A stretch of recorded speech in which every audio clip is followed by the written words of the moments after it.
وَإِذَا لَقُوا الَّذِينَ آمَنُوا قَالُوا آمَنَّا وَإِذَا خَلَوْا إِلَى شَيَاطِينِهِمْ قَالُوا إِنَّا مَعَكُمْ إِنَّمَا نَحْنُ مُسْتَهْزِئُونَ۔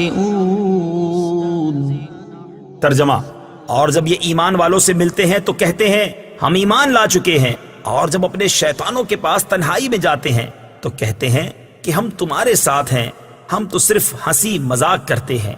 وَإِذَا لَقُوا الَّذِينَ آمَنُوا، اور جب یہ ایمان والوں سے ملتے ہیں۔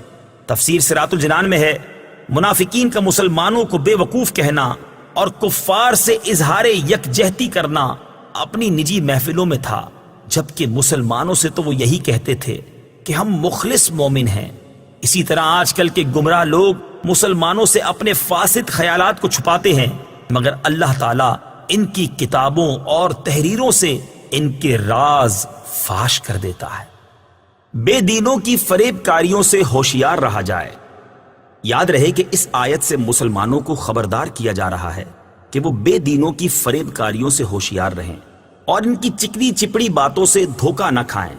ایک اور مقام پر اللہ تعالیٰ ارشاد فرماتا ہے، يا أيها الذين آمنوا لا تتخذوا بطانة من دونكم لا يألونكم خبالا ودوا ما عنتم قد بدت البغضاء من أفواههم وما تخفي صدورهم أكبر قد بينا لكم الآيات إن كنتم تعقلون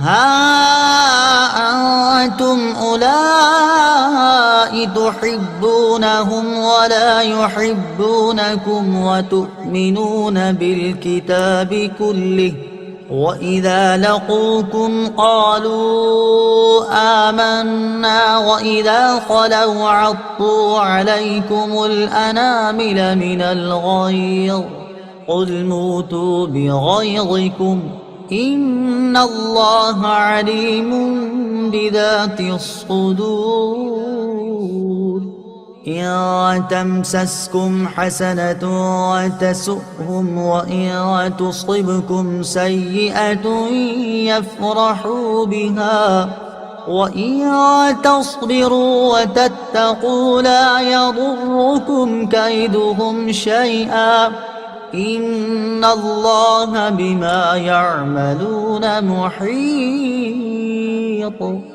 ترجمہ: اے ایمان والو، غیروں کو رازدار نہ بناؤ، وہ تمہاری برائی میں کمی نہیں کریں گے، وہ تو چاہتے ہیں کہ تم مشقت میں پڑ جاؤ۔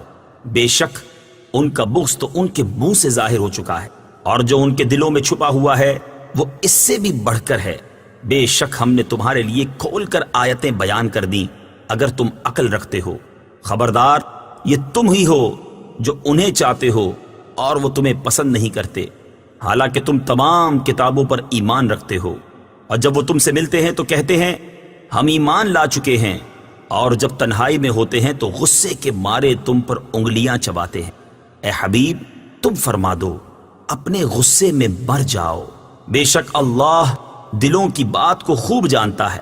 اگر تمہیں کوئی بھلائی پہنچے تو انہیں برا لگتا ہے، اور اگر تمہیں کوئی برائی پہنچے تو اس پر خوش ہوتے ہیں، اور اگر تم صبر کرو اور تقوی اختیار کرو تو ان کا مکر و فریب تمہارا کچھ نہیں بگاڑ سکے گا۔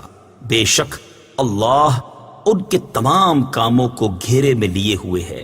مسلم شریف کی حدیث ہے، رسول کریم صلی اللہ تعالی علیہ وسلم نے ارشاد فرمایا، ایاکم و ایاہم لا یدلونکم ولا یفتنونکم، ان سے دور رہو اور انہیں اپنے سے دور کرو، کہیں وہ تمہیں گمراہ نہ کر دیں، کہیں وہ تمہیں فتنے میں نہ ڈال دیں۔ اعلیٰ حضرت امام احمد رضا خان علیہ رحمت الرحمان فرماتے ہیں، مسلمان کا ایمان ہے کہ اللہ اور رسول سے زیادہ کوئی ہماری بھلائی چاہنے والا نہیں، اور اللہ اور رسول جس بات کی طرف بلائیں یقیناً ہمارے دونوں جہان کا اس میں بھلا ہے، اور جس بات سے منع فرمائیں بلا شبہ سراسر ضرر و بلا ہے۔ مسلمان صورت میں ظاہر ہو کر جو ان کے حکم کے خلاف کی طرف بلائے، یقین جان لو کہ یہ ڈاکو ہے۔ اس کی تعویلوں پر ہرگز کان نہ رکھو۔ رہزن جو جماعت سے باہر نکال کر کسی کو لے جانا چاہتا ہے ضرور چکنی چکنی باتیں کرے گا، اور جب یہ دھوکے میں آیا اور ساتھ ہو لیا تو گردن مارے گا، مال لوٹے گا۔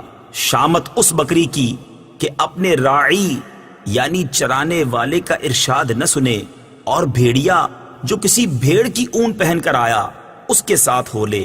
ارے مصطفیٰ صلی اللہ تعالی علیہ وسلم تمہیں منع فرماتے ہیں، وہ تمہاری جان سے بڑھ کر تمہارے خیر خواہ ہیں۔ حریص علیکم، تمہارا مشقت میں پڑھنا ان کے قلب اقدس پر گراں ہے۔ عزیز علیہ ما عنتم، واللہ وہ تم پر اس سے زیادہ مہربان ہیں جیسے نہایت چہیتی ماں اکلوتے بیٹے پر۔ بالمؤمنین رؤوف الرحیم، ارے ان کی سنو، ان کا دامن تھام لو، ان کے قدموں سے لپٹ جاؤ۔ وَإِذَا خَلَوْا إِلَىٰ شَيَاطِينِهِمْ، اور جب اپنے شیطانوں کے پاس تنہائی میں جاتے ہیں۔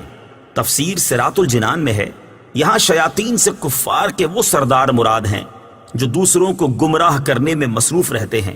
منافق جب ان سے ملتے ہیں تو کہتے ہیں ہم تمہارے ساتھ ہیں، اور مسلمانوں سے ملنا محض استہزاء کے طور پر ہے، اور ہم ان سے اس لیے ملتے ہیں تاکہ ان کے راز معلوم ہوں اور ان میں فساد انگیزی کے مواقع ملیں۔ اس سے معلوم ہوا کہ جس طرح جنات میں شیاطین ہوتے ہیں اسی طرح انسانوں میں بھی شیاطین ہوتے ہیں۔ انما نحن مستہزئون، ہم تو صرف ہنسی مذاق کرتے ہیں۔ تفسیر صراط الجنان میں ہے، منافقین صحابہ کرام علیہم الرضوان کے سامنے ان کی تعریفیں کرتے اور بعد میں ان کا مذاق اڑاتے تھے۔ اسی بات کو بیان کرنے کے لیے یہ آیت مبارکہ نازل ہوئی۔ صحابہ کرام اور علماء دین کا مذاق اڑانے کا حکم اس آیت سے معلوم ہوا کہ صحابہ کرام رضی اللہ تعالی عنہم اور پیشوایان دین کا مذاق اڑانا منافقوں کا کام ہے۔ آج کل بھی ایسے لوگوں کی کمی نہیں جو اپنی مجلسوں اور مخصوص لوگوں میں علماء و صلحاء اور دینداروں کا مذاق اڑاتے اور ان پر پھبتیاں کستے ہیں، اور جب ان کے سامنے آتے ہیں تو منافقت سے بھرپور ہو کر خوشامد اور چاپلوسی کرتے ہیں اور تعریفوں کے پل باندھتے ہیں۔ یوں ہی ایسے لوگوں کی بھی کمی نہیں جنہیں مذہب اور مذہبی نام سے نفرت ہے، اور مذہبی حلیہ اور وضاقتہ دیکھ کر ان کی طبیعت خراب ہو جاتی ہے۔ اللہ تعالیٰ ان لوگوں کو ہدایت عطا فرمائے۔ یاد رہے کہ انبیاء کرام علیہ الصلوۃ والسلام اور دین کا مذاق اڑانا کفر ہے، یوں ہی صحابہ کرام رضی اللہ تعالی عنہم کی بے ادبی گمراہی ہے۔ اسی طرح علم کی وجہ سے علماء دین کا مذاق اڑانا کفر ہے ورنہ حرام ہے۔